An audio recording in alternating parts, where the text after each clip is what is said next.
Aka o'zi novostroykaning narxi nimaga bog'liq va nimadan kelib chiqadi? Keling birgalikda ko'rib chiqaylik bugun shuni. Novostroykalarning narxlari quyidagi 4 omilga bog'liq. Bu birinchisi joylashuv, ikkinchisi qurilish sifati, uchinchisi infratuzilma va to'rtinchisi qurilish jarayoni. Ana endi keling shular haqida men sizga batafsil ma'lumot beraman.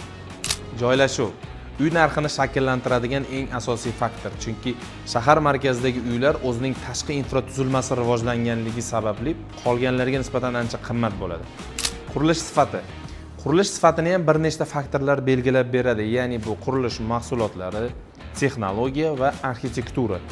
Qurilish mahsuloti deganda qurilishga oid bo'lgan sifatli mahsulotlardan foydalanish. Texnologiyaga keladigan bo'lsak, bu tashqi utepleniya, ichki utepleniya va lift. Arxitektura zamon bilan hamnafas bo'lgan dizayn va loyiha. Uchinchisi bu infratuzilma.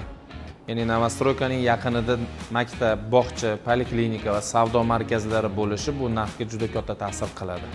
Loyihada parkovka, bolalar va sport maydonchalari, qo'riqlash tizimi, xavfsizlik tizimi bu uyimizning narxiga juda katta ta'sir qiladi.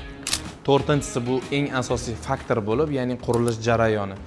Tabiiyki hammamizga ma'lum, qurilish jarayoni 3 ga bo'linadi. Ya'ni bu xalq tilida aytganda podkatlovan holati, ikkinchi holatimiz bu qad rostlaganda va uchinchisi bu kadastr chiqqanda.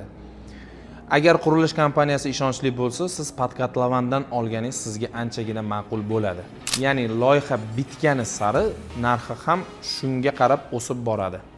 GBA qurilish kompaniyasi yuqorida ko'rsatilgan barcha faktorlarni inobatga olgan holda o'z mijozlariga qulay va sifatli xonadonlarni taqdim qiladi.